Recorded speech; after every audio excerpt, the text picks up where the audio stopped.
the smoke come up a little bit more. I like that over the shoulder. Yeah. Three, two, one.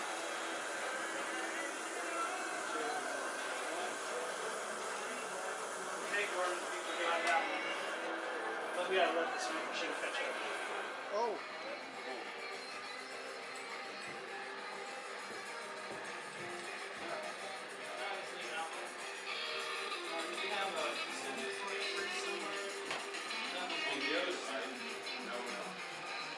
That one you can plug into right this.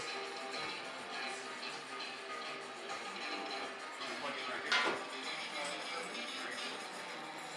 You don't want to plug it in that one. Yeah, that was something. It would sizzle. It wouldn't go good. It'd get really bright for a second. Right. Oh my gosh. Look at what I found.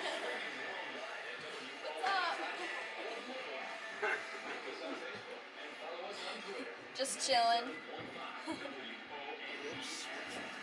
What? No, me, it's, whoa. The smoke had filled the whole inside. It was really cool.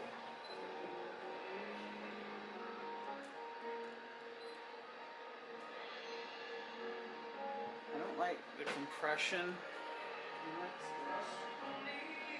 Yeah, I was gonna say I can only do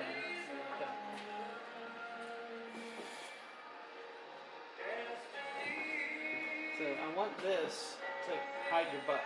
This is going to hide your butt. So go ahead and come out this way one more. like Yes. this. No, the other way. There you go. Yep. And now I'm going to shoot right here.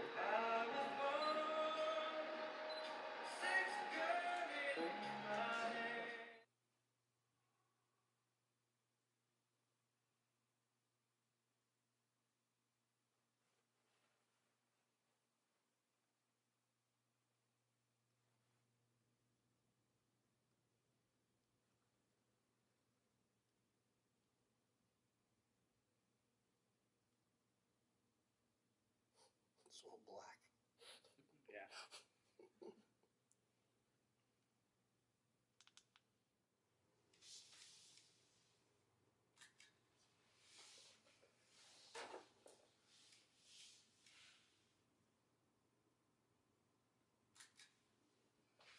How's it coming? Hmm. 3, 2, 1.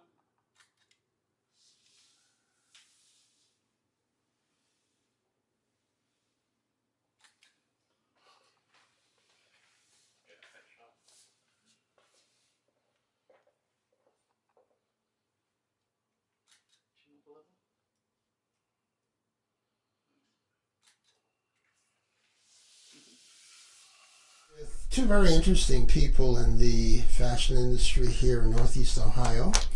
One's a fashion photographer, the other's a model. You could probably guess who's who, but I'll let them sort of introduce themselves.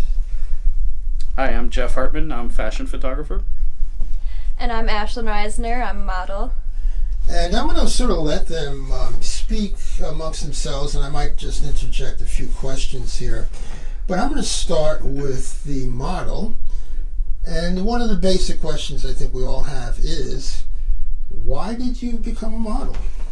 I became a model because I've just always been very interested in it. I started by watching America's Next Top Model. I always tried doing the poses and walking the runway like they did, and I just always wanted to dress up and look pretty, so. Very good. Yep.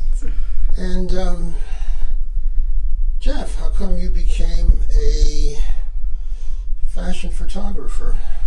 Kind of fell into the role. Didn't start out necessarily wanting to be a fashion photographer, but it did help that my cousin's a designer, and I wanted to do something a little bit different to challenge myself. And honestly, working with models was definitely something that was unique. And then I really found a passion for, once I started working with the models and the fashions, how they bring the pieces to life. Like, you can literally create another world. You can create the emotion that the designer is trying to convey with their designs, and that's something that a great model like Ashlyn can bring out in a design. And it's when at the end of the day, when you see the photos, it's just a really fulfilling type of feeling. Ashley, is it easy to do everything he just said? Not always. It can be very difficult at times. Sometimes there's a lot that goes into shoots, especially like recently. It wasn't with Jeff, but I did an underwater photo shoot. That was very difficult. I was in a 13-foot pool. I had to wear a weighted belt because I'm light and I just wanted to float.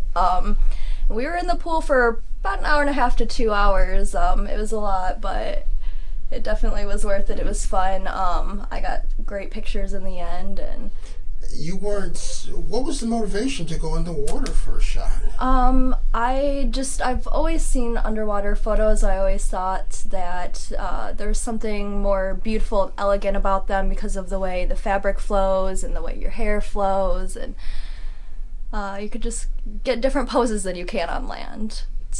That's interesting. And Jeff, you mentioned something about the vision of the designer. Yes.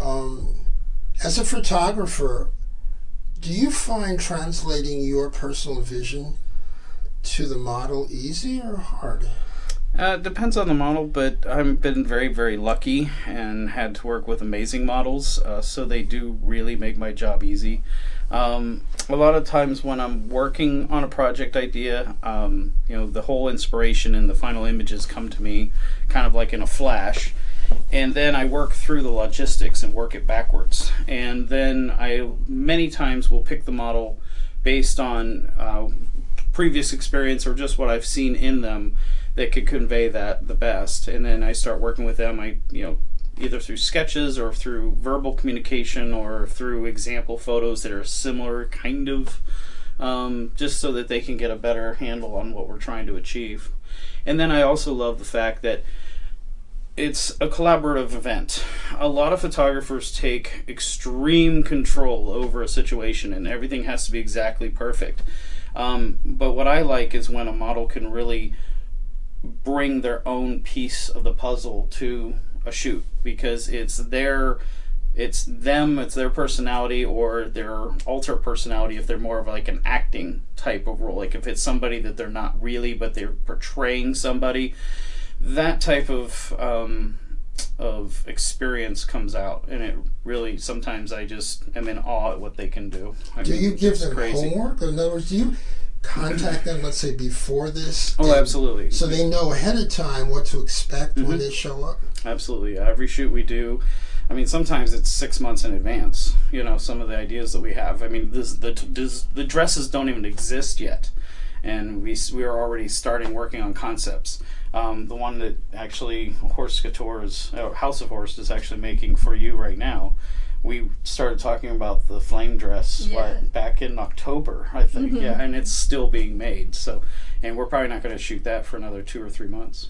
So actually, this vision thing, is it easy for you or hard to get that vision right? I feel like for me, it's fairly easy. I've always been a fairly creative person. If you give me ideas, I'll sit down, I'll look on the internet, and I'll look for ideas and inspiration, and it definitely helps. It's pretty easy. So, do you practice your poses a lot? I do. I practice all the time. When I'm out with friends, I'll practice at home in front of the mirror. Just pretty much any chance I can get, I definitely practice. Practice makes perfect. Is modeling at all stressful, or is it just a positive experience in your life? It can for sure be stressful, for sure.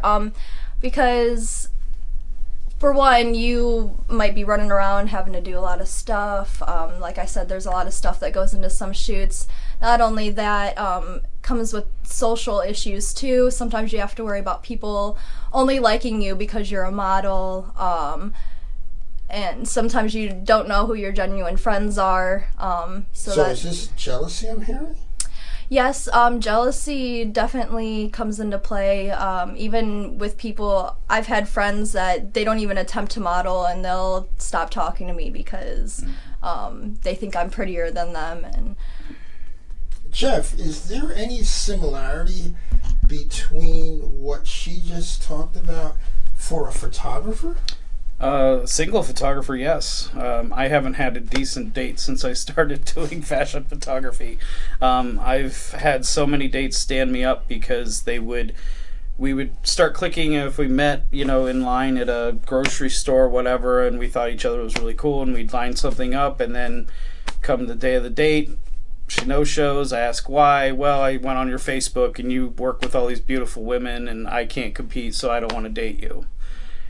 And it's really hard to have a social life when you're always around gorgeous women. Beautiful people. Yes, and then also my peers, my friend, not my peers in photography, but my friends that are outside of the industry. If they're engineers or truck drivers or whatever, they have a lot of difficulty relating, because the big thing is just it's essentially the same thing, but on the other side of the coin, where they really don't understand how to talk to me, like, hey, how's your day going, and I'm like, well, talking about photo shoots and things, and they can't relate, and so a lot of them have peeled away. I've lost a lot of what I thought were friends, and so really my clique of friends really become models and hairstylists and makeup artists and things like that, and but yeah, I think we both can agree that it's definitely difficult.